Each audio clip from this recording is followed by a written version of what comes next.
Hi friends, நம்ம இந்த வீடியோவில் பயிற்சி 1 4 9வது கணக்கு பார்க்க போகிறோம். வீடியோ ஸ்கிப் பண்ணாமல் பாருங்கள், அப்போ தான் நான் சொல்லித்தரது உங்களுக்கு தெளிவாக புரியும். இப்போ 9வது கணக்கு, எஃப் என்ற சார்பானது F of X equal to 3 விதமாக வரையறுக்கப்பட்டிருக்கு. ஓகேவா? இப்போ இதில் அதை வச்சு 4 கொஸ்டின் கேட்டிருக்காங்க. இப்போ இங்கே வந்து எந்தெந்த இடைவெளியில் எந்தெந்த நம்பர்ஸ் வருது அப்படின்னு பார்க்கறதுக்கு முன்னாடி ஃபஸ்ட்டு என்கோடு போட்டுக்கோங்க. ஓகேவா? என்கோடு போட்டதுக்கப்புறம் இப்போ பாருங்கள், இங்கே வந்து எக்ஸ் கிரேட்டர் தென் 1 அப்படின்னு இருந்தது அப்படின்னா, அதாவது வாய்ப்பகுதி பெருசாக இருக்கிற சைடு இருக்கிறது பெரிய நம்பர், சின்னதாக இருக்கிற சைடு இருக்கிறது சின்ன நம்பர். அப்போ இங்கே 1ங்கிறது சின்ன நம்பர், எக்ஸுங்கிறது பெரிய நம்பரா?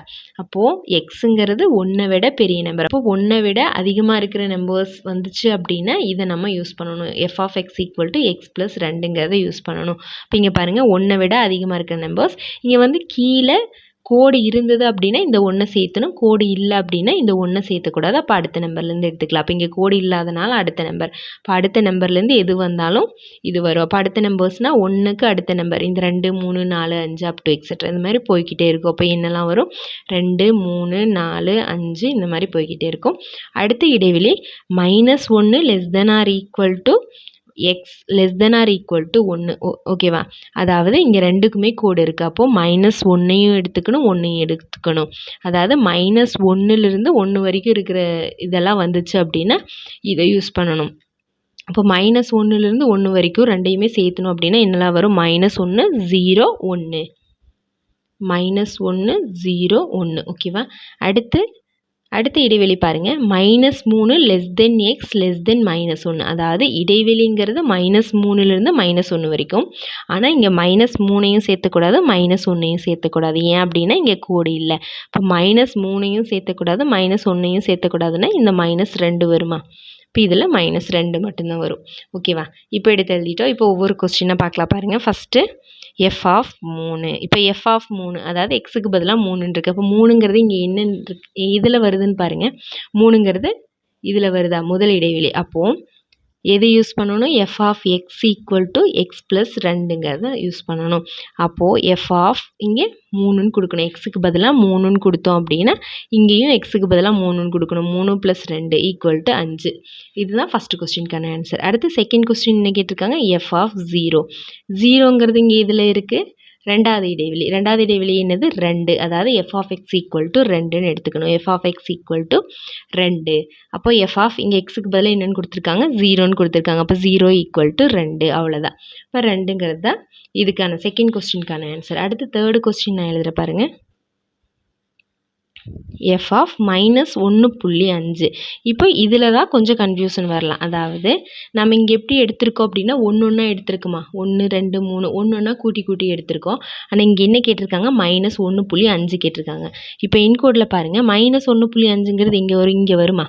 அதாவது இங்கே -1.1 -1.2 1.3 -1.4 அதே மாதிரி -1.5ங்கிறது இங்கே வரும். ஓகேவா? இந்த இடத்துல வரும். அப்போ அதுங்கிறது எந்த இடைவெளியில் வரும் பாருங்கள், பார்க்கலாம். அதாவது ஃபஸ்ட் இடைவெளி எடுத்துக்கிட்டோம் அப்படின்னா 1 விட அதிகமாக இருக்குது, இந்த சைடு போயிடும். அப்போ இதுக்கும் சம்மந்தம் இல்லை. ரெண்டாவது இடைவெளி -1லிருந்து 1 வரைக்கும் மட்டும்தான். அதாவது இதிலிருந்து இது வரைக்கும் மட்டும்தான். ஆனால் -1.5ங்கிறது இதுக்கு வெளியே தானே இருக்குது. அப்போ அடுத்த இடைவெளி பாருங்கள். அடுத்த இடைவெளி -3லிருந்து -1 வரைக்கும். ஆனால் -3ஐயும் சேர்த்தக்கூடாது, -1ஐயும் சேர்த்தக்கூடாது அப்படின்னு சொல்லி நம்ம இங்கே -2 எடுத்தோம் இல்லையா? ஆனால் பாருங்கள், -3லிருந்து -1 வரைக்கும் அப்படின்னா -1 தான் சேர்த்தக்கூடாது. அப்போ அடுத்த பாயிண்ட் என்ன? -1.1. அதுக்கு அடுத்து -1.2. இதெல்லாம் எடுத்துக்கலாம் இல்லையா? அப்போ -1.1லிருந்து இங்கே 3 சேர்த்தக்கூடாது அப்படின்னா இப்போ இங்கே -2.9 வரைக்கும் வரும் இல்லையா? அப்போது இந்த -1.5ங்கிறது எந்த இடைவெளி? 3வது இடைவெளியில் வரும். இப்போ 3வது இடைவெளிக்கானது என்ன? F of X equal to x -1. அப்போ இங்கே எக்ஸுக்கு பதிலாக -1.5 ஈக்குவல் டு இங்கேயும் -1.5ன்னு கொடுக்கணுமா? -1. இப்போ ரெண்டுமே மைனஸில் இருக்குது. அப்போ கூட்டி மைனஸ்ன்னு போடுவோமா? ரெண்டையுமே கூட்டணும் அப்படின்னா 1.5ஐயும் 1ஐயும் கூட்டினா 2.5. இப்போ இங்கே -2லேயுமே இருக்கனால மைனஸ் பொதுவாக போடுறோம். அவ்வளோதான். இது தேர்டு கொஸ்டின். அடுத்து ஃபோர்த்து கொஸ்டினுக்கானது எஃப் ஆஃப் 2 + எஃப் ஆஃப் -2. இப்போ இந்த ரெண்டையுமே நம்ம கண்டுபிடிக்கணும். எஃப் ஆஃப் 2க்கு ஒரு இடைவெளி கொடுத்துருப்பாங்க பாருங்கள். எஃப் ஆஃப் 2ங்கிறது எந்த இடைவெளியில் வந்திருக்கு? ஃபஸ்ட் இடைவெளியில் வந்திருக்கு. இப்போ ஃபஸ்ட்டு எஃப் ஆஃப் 2க்கு நம்ம கண்டுபிடிச்சிடலாம். ஃபஸ்ட் இடைவெளி என்னது? F of X equal to X plus 2. இப்போ இங்கே எக்ஸுக்கு பதிலாக 2ன்னு கொடுக்கணும். F of 2 equal to 2 plus 2 என்ன 4ன்னு வருது. அதே மாதிரி F of minus 2. F of minus 2ங்கிறது இதில் வருது? மூணாவது இடைவெளி X minus 1. F of X equal to X minus 1. அப்போ இங்கே எக்ஸுக்கு பதிலாக மைனஸ் 2ன்னு கொடுக்கணும். F of minus 2 equal to minus 2. இங்கே எக்ஸுக்கு பதிலாக மைனஸ் 2 மைனஸ் 1. இப்போ ரெண்டுக்குமே மைனஸ்ன்னு இருக்குது, அதனால் ரெண்டையுமே கூட்டி மைனஸ்ன்னு போடணும். கூட்டணும் அப்படின்னா 2 1 கூட்டினா 3 மைனஸ் 3. ஓகேவா? இப்போ என்ன பண்ணணும்? இன்னும் பேலன்ஸ் இருக்குது. ரெண்டையுமே கூட்டினா தானே நம்மளுக்கு 4th கொஸ்டினுக்கான ஆன்சர். இப்போ ரெண்டையுமே கூட்டணும். F of 2 plus F of minus 2 equal to 2க்கு வந்த ஆன்சர் என்னது? 4. மைனஸ் 2க்கு வந்த ஆன்சர் மைனஸ் 3. ஓகேவா? இப்போ இதுலேருந்து இதை கழிக்கணும். கழிச்சோம் அப்படின்னா 1. அவ்வளோதான். இது 4th கொஸ்டினுக்கான ஆன்சர். இது 4th கொஸ்டினுக்கான ஆன்சர். அவ்வளோதான் முடிஞ்சது. ஓகே ஃப்ரெண்ட்ஸ், நம்ம சேனலில் போடுற வீடியோஸ் உங்களுக்கு ஈஸியாக இருக்குது அப்படின்னா கண்டிப்பாக நம்ம சேனலுக்கு ஒரு லைக் பண்ணிவிட்டு சப்ஸ்கிரைப் பண்ணுங்கள். அப்படியே உங்கள் ஃப்ரெண்ட்ஸ்க்கும் ஷேர் பண்ணுங்கள். தேங்க்யூ.